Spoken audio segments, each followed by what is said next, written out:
আজকে ছিল রাস পূর্ণিমা। রাস পূর্ণিমার অনেক, অনেক শুভেচ্ছা সবাইকে। তো সকালকে আমি তোমাদের দাদাকে বলেছিলাম যে, "আমি কিন্তু রাস পূর্ণিমার দিন ঠাকুরকে একটু ভোগ দিব।" তো তোমাদের দাদা বলল, "ঠিক আছে দেবে।" তো তাড়াতাড়ি মানে আগের দিনে একটু কাজ করে রেখেছিলাম। তা আজকে সকালে তাড়াতাড়ি উঠেছি। আমাকে আবার পুজো-টুজো দিয়ে আবার তোমাদের দাদাভাইয়ের খাবার বানাতে হবে যে, খেয়ে দোকানে যাবে। তো চলো উঠে আগে বিছানাটা ক্লিন করে নিলাম। একটু টমকেও চটকে নিলাম। দেখো টম বিছানা থেকে নামে না তাও। বিছানা ক্লিন হয়ে গেল। ঘরের সবথেকে বড় কাজ হলো বিছানা পরিষ্কার করা। আর একবার যদি ঘর থেকে বের হয়ে যাই না বিছানাটা আর পরিষ্কারই হয় না। বিছানা পরিষ্কার থাকলে ঘরটা একদম পুরা পরিষ্কার লাগে। আমি আগে বাসি ঘরটা ঝেড়ে নিই। বাসি ঘরটা ঝেড়ে তারপর মা আবার ফুল নিয়ে আসছে।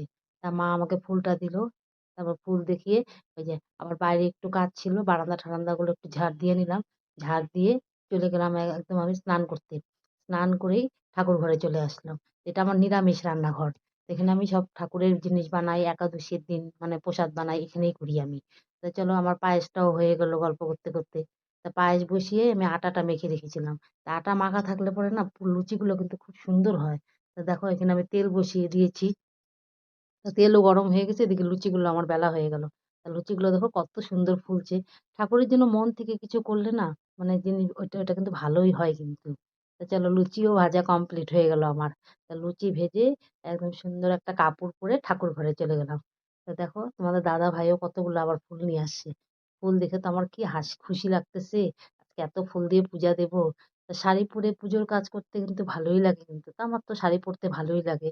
তো চলো আজকে তো এত সুন্দর একটা রাস পূর্ণিমা তো একটু আলপনাও দিয়ে নিচ্ছি। আমি কিন্তু লক্ষ্মী পূজাও করেছি। তা ভাবলাম আজকে রাস পূর্ণিমার দিন একটু আলপনা দিয়ে নিই।